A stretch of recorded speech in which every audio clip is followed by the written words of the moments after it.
marfeen ji'a sadii ulfa ittisuuf fudhatamu dursaa wantoota isin beekuu qabdan odoo hin fayyadamiin dursitanii wantoota isin beekuu qabdan. Dubartoonni hedduun marfee kana fayyadamanii marfeen kun akkas na godhe sababii marfee kanaaf akkas ta'e sababii marfee kanaaf marsaa laguu koo jeeqamee yeroo isaa eegee dhufu akkasumas immoo yeroo ulfaa'uu barbaadutti ulfaa'uu dadhabee marfee kana marsaa 2 marsaa 3 yookaan marsaa 4 yookiin immoo marsaa 1 duwwaan fayyadamee maaltu rakkinni jira marfee kana faana jedhanii yeroo hedduu ni gaafatu jechuudha. Marfee ji'a sadii rakkina akkam akkamii fiduu danda'a? Dubartiin tokko marfee kana ulfa ittisuuf otoo hin fayyadamiin dursa maal beekuu qabdi? Dubartii sana qofa otoo hin taane abbaa manaa fi haati manaa tokko maal beekuu qabu? Sababiin isaa kontiraaseeptii yookaan immoo ulfa ittisuu kan haadha manaa qofa otoo hin taane kan kappiliiti kan lamaan isaaniiti jechuudha. Kan abbaa manaatis kan haadha manaatis jechuudha. Kanaaf dursitee dubartii tokko maal beekuu qabdi? Abbaan manaa sunis maal beekuu qaba kan jedhuun isinitti himaa jechuudha. Utoo rakkinni kun isinitti dhufiin dursitanii waa'ee kanaa sirriitti beekuu qabdu jechuudha jala sarartanii. Marfeen ji'a sadii fudhatamu inni tokkoffaan maal fiduu danda'a? Marsaa laguu balleessuu danda'a.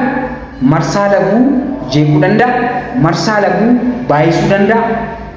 Peediin keenyi noormaaliin itti dhufaa ture jeequu danda'a jechuudha walumaa galatti. Kun immoo dubartoota hedduu irratti mudachuu danda'a. Even erga dhaabanii illee qaama isaanii keessaa kiriir ta'uuf yeroo waan fudhatuu fi marsaan laguu isaanii yeroo hedduuf jeeqamuu danda'a jechuudha. Garuu dubartoonni baay'een kana hin hubatan. Maaliif dhukkubbiin yookaan miirri wayiilee isaanitti dhagahame sababii marsaan laguu kun itti dhufneef sababii dhiigni ji'aan hin dhufnee fi dhukkubbiin garaa dhukkubbiin mataa of jibbuun wantoonni kun itti dhagahame jedhanii yaaduu danda'u jechuudha. Marfeen kun marsaa laguu jeequu danda'a jechuudha. Balleessuu danda'a, jeequu danda'a. Inni lammaffaan immoo maal gochuu danda'a?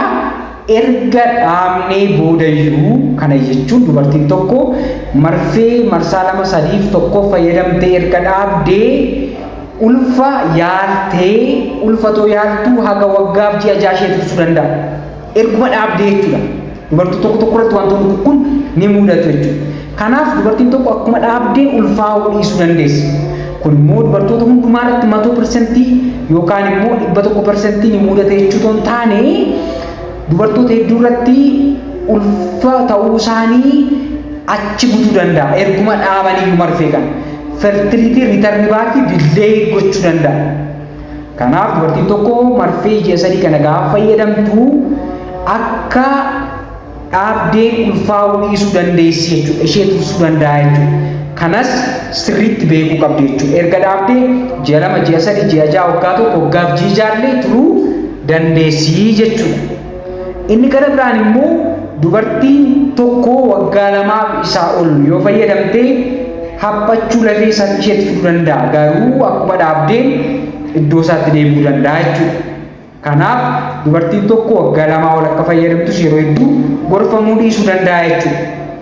Yoo dubartiin tokko daftee ulfaa'uu barbaadde akkuma marfee kana dhaabdeen yookaan immoo mala ittisa ulfaa kana akkuma dhaabdee daftee ulfaa'uu barbaadde yoo ta'e mala ittisa ulfaa biraa fayyadamu.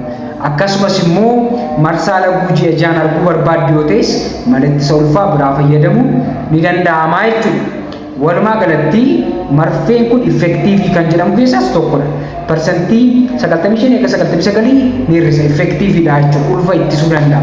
Garuu rakkoon amma isiniif dheeree rakkoowwan gurguddoo ta'anii rakkoowwan sasalphoo ta'an jiraachuu danda'u. Kan akka mood change, weight change yookaan immoo ulfaatina hir'achuu, dabaluu akkasumas immoo miirri muudiin kee jijjiiramuu fa'aa qabaachuu danda'a. Garuu major side effect yookaan immoo major problem kan jedhaman wantoota dura isiniif dheereedha jechuudha. Marsaa laguu faana kan wal qabatu akkasumas fertility return back yookaan immoo deebitee ulfaa'uu dubartii sanaa yookaan yeroo isheen ulfaa'u.